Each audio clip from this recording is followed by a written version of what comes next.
mechanical switches operate based on an electromagnet that controls the opening and closing of contacts.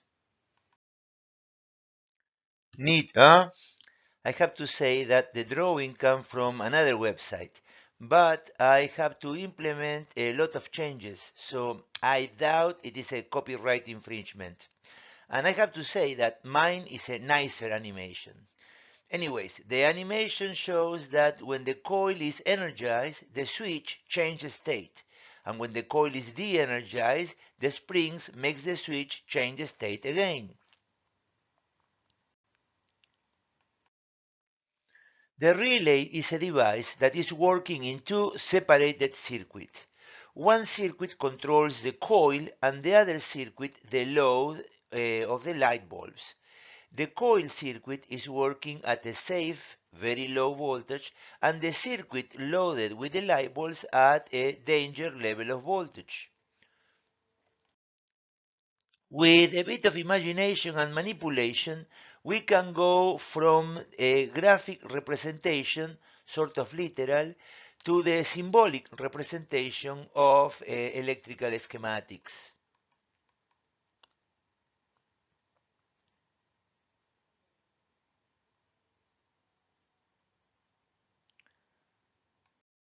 The coil must be identified and associated to the contacts that controls.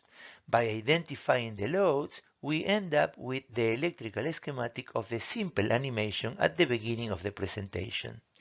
Here is the list of symbols representing the element in the circuit of the animation.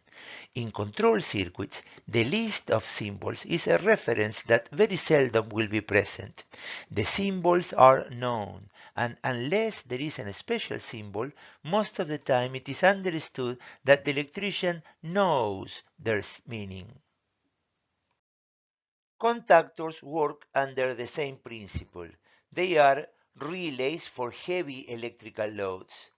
Associated with an overload relay, the contactor becomes a magnetic starter. So to the representation of the functions of the coil and the contacts, the functions of the overload relay needs to be represented. Coils and contacts, not visible here because they are inside the case, are represented by the same symbols used for relays. An extra contact represented with a smaller symbol, it is shown as different than the rest only for the purposes of this presentation, and the reason is that the contactor has three thick, dense contacts to handle loads requiring switching high currents at high voltages. These contacts are called the power contacts, but also a light contact that can be used only in circuits with low levels of current. This contact is called the auxiliary contact. The overload relay works based on a set of heaters. The level of current being drained by the load, let's say a motor, is sensed by the level of heat produced by these heaters. If the motor were to drain too much current, because it's forced to do an extraordinary effort, the excess of current drain will increase the heat produced by the heaters. Then a temperature-sensitive mechanism will react, interrupting the control circuit. Here is a normally closed contact that is controlled by the overload relay. All the parts that makes the magnetic starter are participating in different segments of a motor control circuit. To help locating parts, the circuit is organized in number ranks. Because it is organized in ranks, receive the name of ladder schematic. Then the numbers can be used to find where the contacts controlled by the coil are located in the circuit. The overload relay also controls a contact, but since it is a relatively simple relationship, no extra indication is needed beyond identifying the contact with the name of the overload relay. Then the circuit could be divided into two parts, a power circuit and a control circuit. The power circuit shall include all or most of the devices that make the machine to do what the machine does.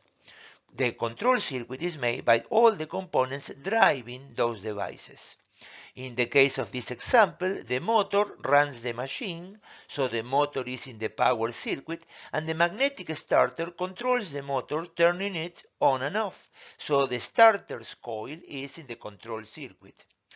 Notice that the power contacts of the starter are in the power circuit switching the motor, while the auxiliary contact is in the control circuit switching the red pilot light. The overload relay has the sensing elements in the power circuit and the associated normally closed contact in the control circuit. Every relay or contactor needs a set of identifiers to link its parts and hint its function. Normally open, closed, or special contacts will need to be identified.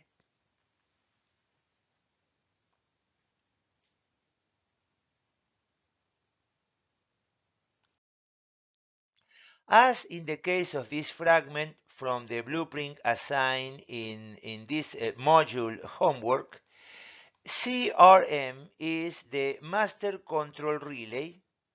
It enables or disables the machine, and it has normally open contacts in run 135, 139, and 227. The interconnection between devices is very important, especially when the print is followed during a troubleshooting process.